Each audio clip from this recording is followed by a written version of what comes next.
in these moments of collective witnessing, I saw the power that exceeds by far the computing power, like the processing power that regular groups have. And that makes me very hopeful.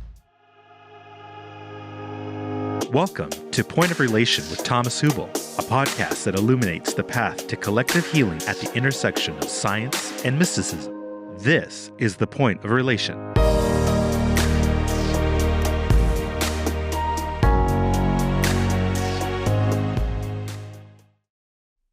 Hello and welcome, everybody. Now I want to take you into an exploration of the interplay and the interdependence of individual experience and the collective dimension. Because I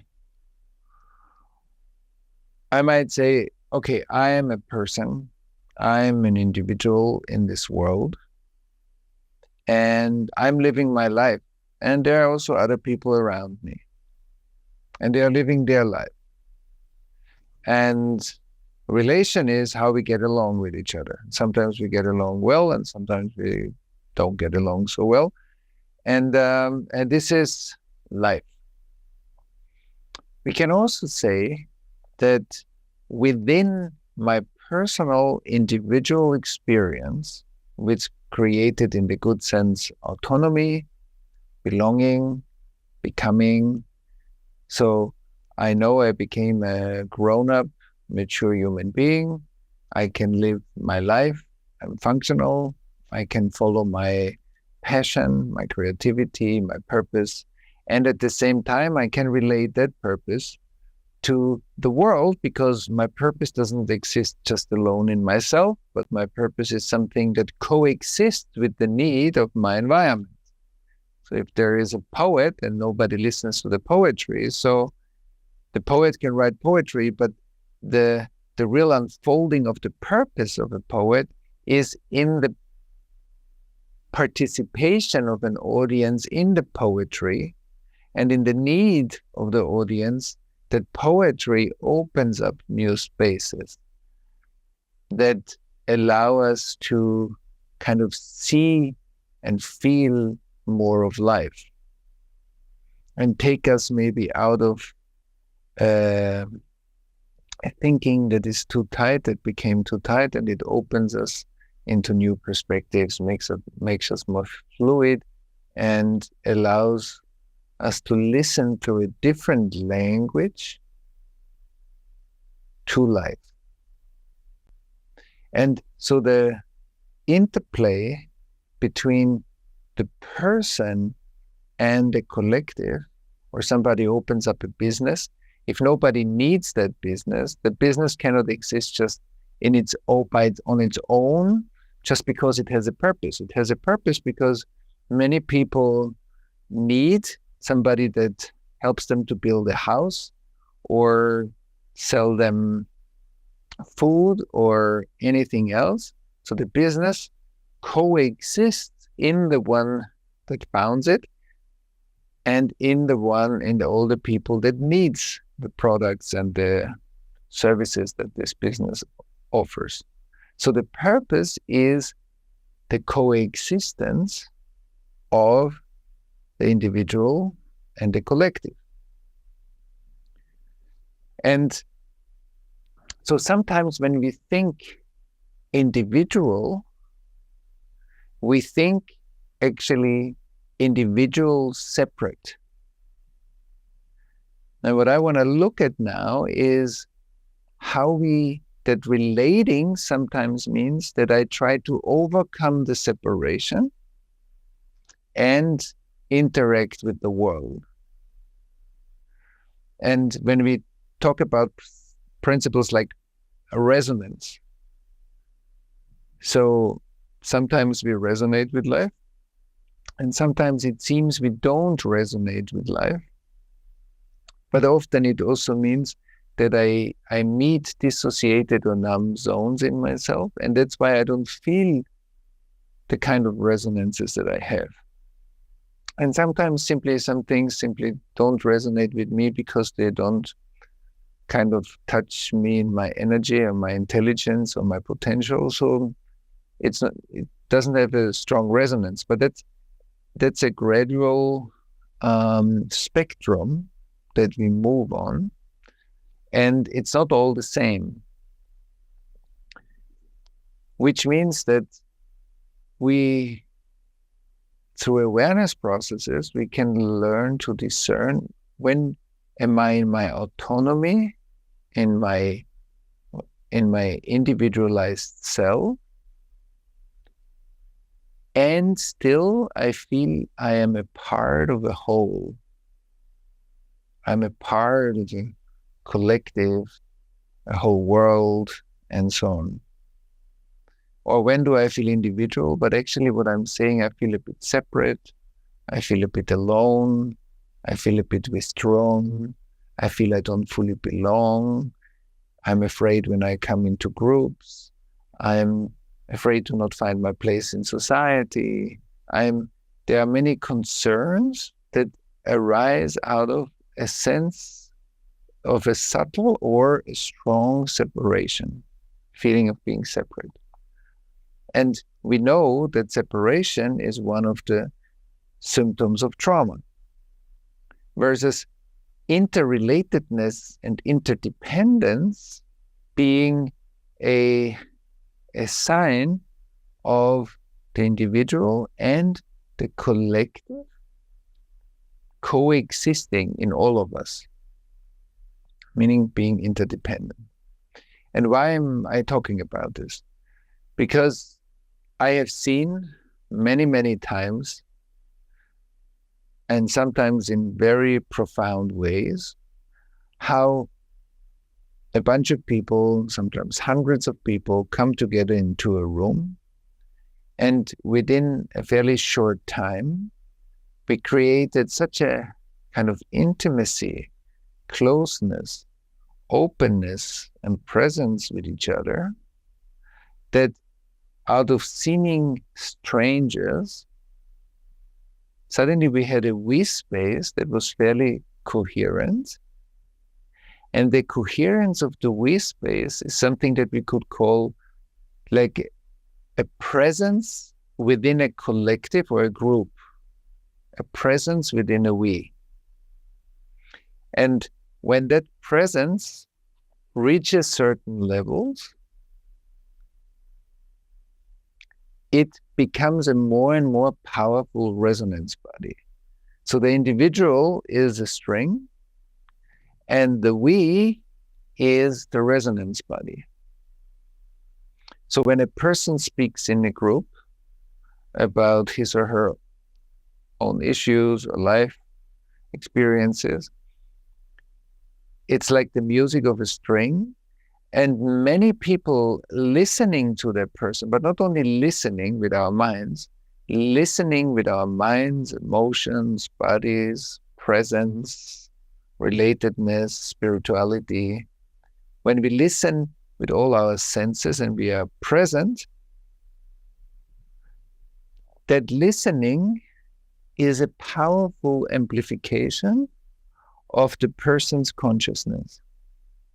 So first of all, the person will feel that the person becomes naturally more present in the room, and the person will have more insights because of everybody else listening.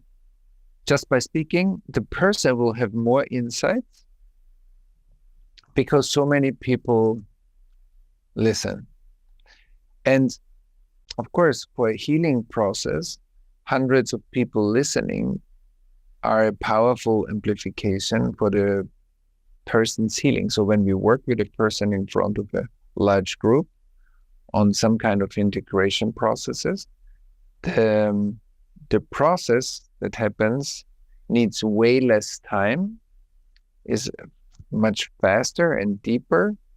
We can use the amplification in the room as a laser for the person's healing, and that healing ripples out into the space, and everybody who has a similar resonance in their own history, in their own biography, in their own energy, will get the benefit of that laser treatment, metaphorical laser treatment.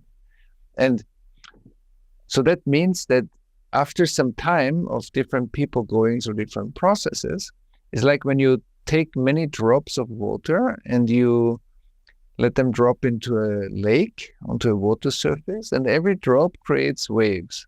So after some time, you have an amazing wave pattern.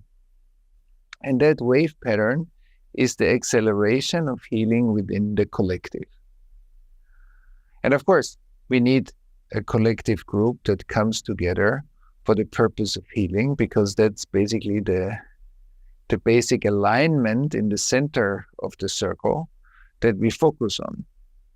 But if that's our center and focus, that's what's going to inform the group. And so there is this beautiful interplay between the individual movement, progress, creativity, and the group amplification, and the amplification of the group speeds up the healing for the person. And the same process also happens when we create a stronger group coherence through relating, presencing, of course, the same purpose why we come together, because that's what we want to do. We want to explore collective trauma dimensions. But if many of those ingredients are in place, we create a certain group coherence. And from a certain level of group coherence, we see a phenomenon happening, what I call kind of the emergence or the re-emergence of the collective witness. And the collective witness is a more powerful state of witnessing than just many people being present to a situation. And so this kind of collective witnessing often shows up when we do collective trauma integration processes. And that's, every time I experience this, it has a tremendous power. And I believe that's also one of the resources, because we could say there's so much collective trauma in the world. How could we ever work through it and come out in a better world? And I think, of course, when we look from the current perspective of separation, it looks like it's going to take ages. And we don't even know, because we are reproducing trauma all the time, if that's going to work anyway. But in these moments of collective witnessing, I saw the power that exceeds by far the computing power, like the processing power that regular groups have. And that makes me very hopeful, because that power transforms much more collective stuff in a much shorter time. And it leads to a very special group experience where we can all feel like as if there is there's some kind of presence in the room that helps us to surface collective wounds and pain and trauma and digest it together and integrate it, so that bigger chunks of our collective past can get digested, like in a regular body, that when we eat food, we need to digest it. When we don't have time to digest the food, at a certain time we can't eat anymore, because the body can take it. And the same is true for the past. If we are too full of unintegrated past, our nervous systems and our bodies can't take it anymore. So we have to have spaces where we digest the past together in order to integrate those experiences, make them the fertilizer for our collective future, but also open up space in us for new innovations to come through. And that's what we need so much today in our world. We need to open up spaces in order to allow a new world to land that will be the answer for climate change and the current challenges that we have. But for this, we need to kind of empty out the stagnations and all the unintegrated energy that keeps the storages full. And that's why it's also sometimes hard to move as a collective, because there are heavy weights in the collective unconscious that feel like it's pulling down into some kind of standing water where we can't move together. And I think we have tools to loosen that up and to create more movement, which means more evolution, more progress, and more integration. And so again, the individual, I as an individual, can bring myself into a group in a certain way, which means that I develop my capacity to listen also to others when it's not just about me, that I can host others' experiences, participate in other people's experiences.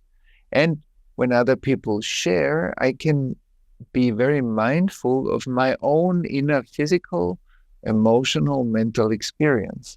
Because often I will feel that while somebody speaks, I go through different inner processes while I listen to another person.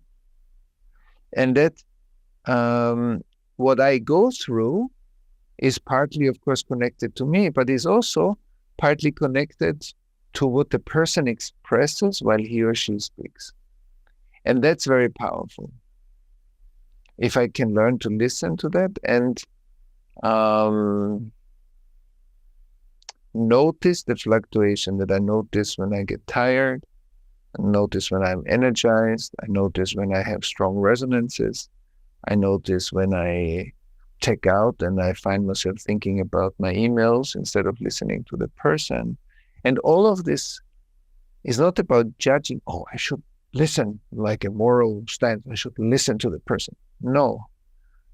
I just want to be mindful of not like losing my attention and drifting off and thinking about something else. Why that's happening, I maybe can't say, but I know that it's happening. And the fact that it's happening means something.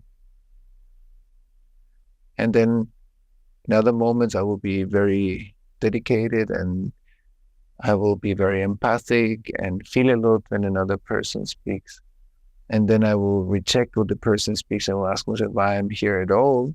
And those inner movements are all interesting. Not one is good and one is bad. They're all interesting. And I can develop a sense of listening. So one aspect as a participant in a group is my inner level of listening. And the other one is that I know when it's my place, when I feel an urge to bring something in, that I also bring my piece not only for myself, it's also for myself, but because I know that I also hold kind of information in myself that is for sure relevant for some other people in the group as well. So it's never just my own sharing. I also give something into the group. I contribute something that becomes a fertilizer for other people's processes too. So the participation is either an active participation where I show myself, or it's kind of a listening and receptive perspective, and listening with a certain inner attitude of awareness, curiosity, interest, and a witnessing of the fluctuations in my own internal states that I'm going through. And so that's the individual, and the collective, as I said, we can pay attention to the collective quality. So every one of us has an awareness also of the collective around us. When I'm very triggered myself, so most probably that's way smaller. When I'm open and present, so maybe that's way bigger. My capacity to feel and be attuned to the collective space. So then I can feel into the group. I can feel into the collective presence. I'm mindful that I'm sitting in a group of hundreds and hundreds of people. And I can feel the quality that we share. And that at times the quality is very coherent, present. At other times the quality becomes more fragmented and maybe restless and not so present. And that I pay, as if I can, as a participant of a group, that I can pay attention to that. I don't need to immediately say, oh, present is better than not present. Just I notice that that's what we go through right now. Why we go through it, maybe it's not always that clear, but we are committed to find out. And so the purpose of the group is important, the inner attitude of the individual, the attitude of the individual towards the collective, and of course also the collective holding of every individual, that when we all listen to somebody, we provide a space of respect, of compassion, love, presence, curiosity. And that's, of course, these are the main ingredients for somebody's own inner development. So I hope we could see a bit the interdependence, that the person that speaks happens already in everybody's nervous system of the people that listen. Same as I appear now in your brain, and I am coated in your perception, so that when somebody speaks in front of a group, there are hundreds of versions of the person in everybody's brain and perception. So there's the person, and there's a whole field of the person. And the person and the field are one existence. They belong together. So the coexistence, the entanglement, or the interdependence or interbeing has a very powerful function. And I think that's the basis for collective healing work that we are walking into.